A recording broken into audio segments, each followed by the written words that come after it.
So for stage two, it's back, man. Mandalorian season 2.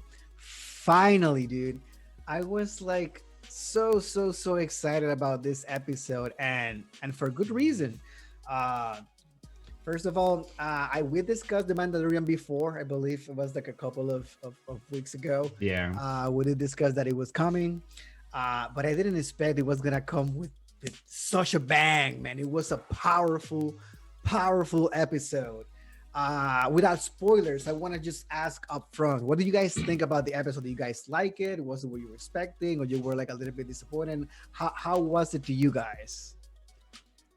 Go ahead, Chris. Yeah, man, I was actually, honest to God, I loved it.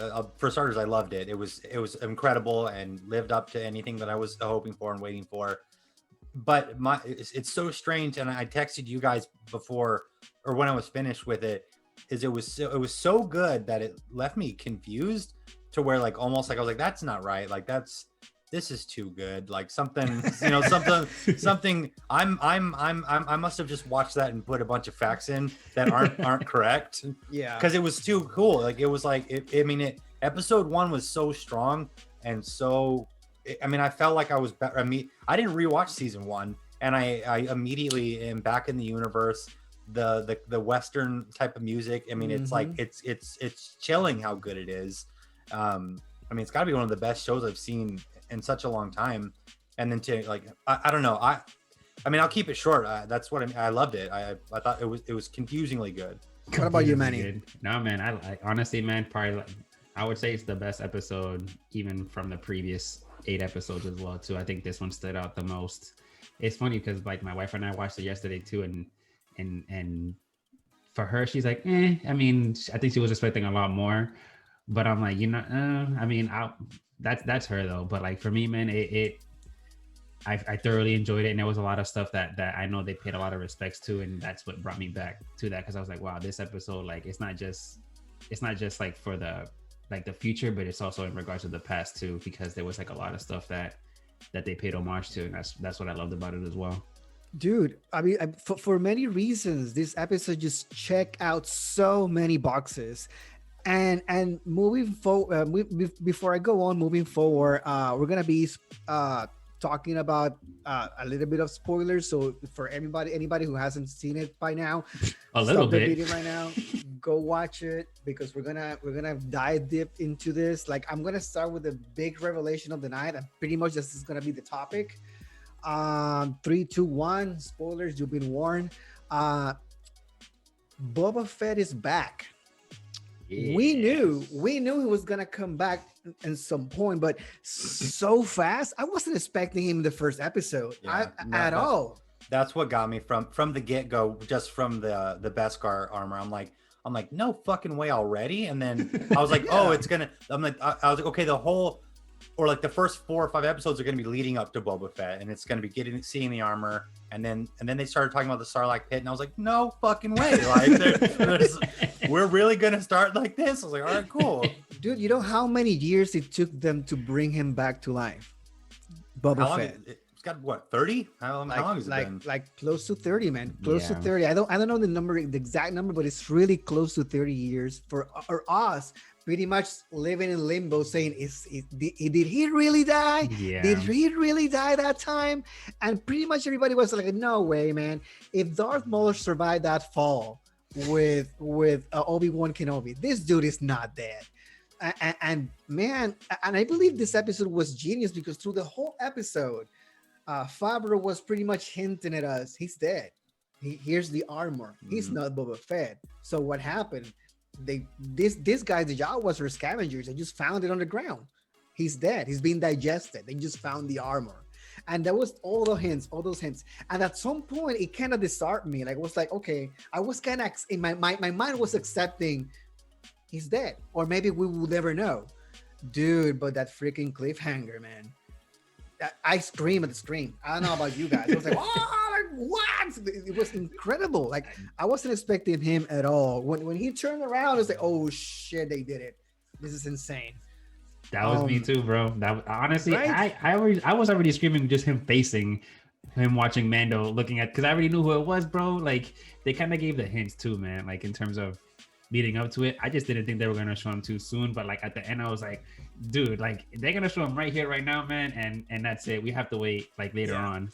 So I'm kind of happy that they did this because I can ask you this question right now, and that's basically what I want this episode to be. I want to ask you guys, where does it goes from here? We know he's alive. We know he's alive, and you saw his eyes when he turned around. What are his intentions? What is Boba Fett's going to do? What is he looking for? And I want to let you guys theorycraft. I have my own theories, but I just want to hear what you guys think about it. Anyone of you want to go first, or should I go first? Well, I'm go ahead. Just because I'm the least like Star Wars knowledgeable, I think it's fair that I start, maybe because I don't know. I mean, I know Star Wars, but you two are Star Wars freaks. I'll never be up there. A little bit. In my head, so I guess I have some ground in this arena because Boba Fett's my favorite Star Wars character. But so I kind of assumed. I guess it's also confusing, and it's the whole episode really. But it's a good way to theorycraft. I thought maybe he couldn't have been. Maybe he wasn't alive out of the Sarlacc pit very long. Like Boba Fett in my head would have gotten out and found a way out and have gotten off the planet and start bounty hunting again. Yeah. Just go back to being Boba Fett. So when he's still there and he's still around the same, I mean, is it meant to be the same pit that he fell into or whatever? I apparently the pit was abandoned, or not abandoned. The thing that they hunt killed whatever was in the pit. So I don't know if that thing attacked it and Boba Fett was able to escape afterwards, or he was. But he's still where he died in the movie, right? Yeah, it's that planet. Yeah. Yes. So then we know the Death Star blew up, and we got to see how much this episode painted a better picture for me of where Mandalorian was at a little bit better in the timeline. Because I had asked you guys, I was like, where are we? Like, what part are we in? So when they showed the Death Star in this one, I was like, oh, thank you. I get to sip my Star Wars for beginners juice and understand where we're at. So I figure it doesn't make sense for him to not have gotten out and jetpacked away and found some armor, killed 1 million people, and been the universe's biggest badass that doesn't flinch at Darth Vader. So it's kind of just a guess, but I'm thinking he hasn't been awake for too terribly long. Like I think maybe Mandalorians can pass out for a year or whatever and not die maybe, or Boba Fett was maybe injured really bad and surviving off of water and worms or something like that. And then he looks like a monk now, though. He looks like very zen in a way. Just so confusing. Like my best guess, it's not an exciting one, but my best guess, just because it doesn't make sense, and Favreau will do it so much better than I'm in my head, but yeah, it would be maybe he's only been awake a couple months or a few months, and he's like, okay, well, that went terrible and the Death Star's destroyed. I need to get my shit together and wake up and kind of understand my surroundings and make sure. And I don't know, maybe he's probably. Last thing I'll say before someone else touches this is maybe he's been like, he probably saw Mando touch the planet. Like he's probably been surveying like that whole village. He's probably been watching Mando since the moment he got on there. And he's like, probably he'll try to fight him for his armor, I guess. I don't know. Like, we don't really know Boba Fett's code to the Mandalores. Like, I don't know. I think maybe he'll be an enemy for like 1 or 2 episodes. Where do you think it's going, Manny?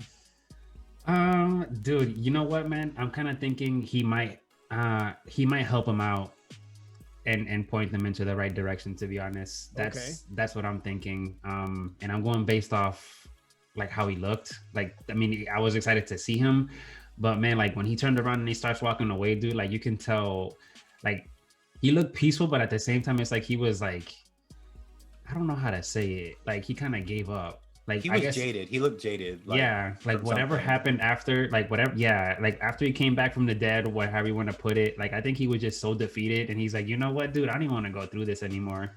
And I think he just, to me, like he might have passed out, and the Jawas might have just jacked his armor. Maybe that's how they found it. But I think that mofo just like threw his armor away and didn't want nothing to do with it anymore. And that's when the Jawas like ended up picking it up and seeing it there too. So you think he abandoned the way? I think so, man, to be honest. That's what because dude, like the way he looked, bro, like he could have looked, his demeanor could have looked so many different ways. Like if he wanted his armor back, he would have had a more aggressive look. Like, Yeah. okay, now he has my armor. Now I'm gonna go ahead and continue with my plan. But he just walked away, like zoned out in a way, like he just did not care anymore, dude. That's what I think, and I think he's gonna help him. I think he's gonna help them point Mando out in the right direction in terms of finding his people. Like I guess meaning the child's people, meaning the Jedi, maybe. Because I know the armorer from the last season was the only one that was able to tell him, like, yeah, this kid possesses powers that the Jedi have, and the Mandalorians kind of like were in that same time back then with them. So that's probably, and I'm going based off the trailer too, because they travel like all these different planets where like the Jedi's kind of resigned, more or less. And I think the only other person that has hands-on experience with the Jedi is Boba Fett. So I'm pretty sure he's gonna let them know what the Jedi are, what they were, where are they now, and he'll probably even know. I knew a creature that looked just like him. He was the best Jedi in the world, and he's talking about Yoda. It's like, and that guy was so powerful, blah blah blah. And then he'll probably help him out more or less, piece of bigger piece of the puzzle. He belongs to this era, man. That's a really good possibility, and I would like to see also Boba Fett in that light of maybe being that new anti-hero, like trying to, I mean, I'm not a clean person, but I can help you in your quest because we probably chase the same purpose or whatever. To me, man, I don't know, I'm kind of with you in some opinions, Manny, but also I believe that he I don't think he hasn't abandoned the way. I believe he's hunting for that armor. I believe the reason why he's watching the Mando, I don't think it's because he was watching him. I believe he was watching the dude that was wearing the armor.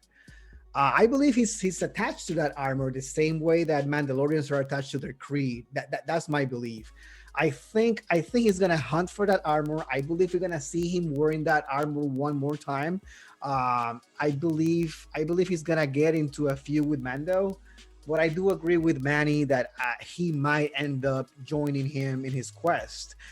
I believe Boba Fett is gonna badmouth the Jedi for Mando. Mando is gonna go to the Jedi to deliver this gift, really not trusting who these people are because of Boba Fett's stories. Remember, the Jedi killed Boba Fett's father. Like they decapitated him in that arena. So his feeling towards the Jedi are not good, period. They're just awful. He hunts Jedi, and you saw him on the original trilogy. He was all about hunting the Jedi and helping the Sith keep the ruling point of the galaxy. That was Vader's right hand man, yo. So man, it was crazy when I saw him, because I know Chris mentioned that he might be himself by for a little short of time. He hasn't been, he doesn't think he was in action for a long time, and I believe the same. It's just that when I saw him like all dressed up, and he looked clean though. He was like clean, he was like shaved, he was like he had two weapons. So even let's say he hasn't been awake for a while, the little time he's been awake, he's been ready, or he was helped by someone. I don't know if this was Jawas, I don't know if this was the Sand people who helped him. Somebody helped him, because he's pretty much like ready to hunt one more time. That was one of my.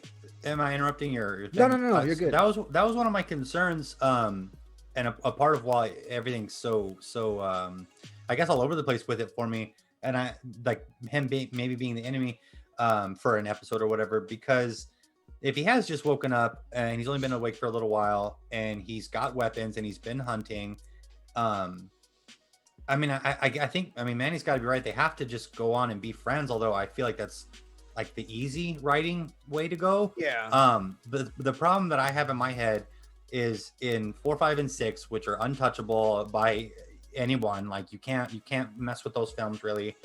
Boba Fett is plated to be the most badass warrior in the galaxy. Like he's so great. Vader, he's not scared of Darth Vader, and he's just amazing.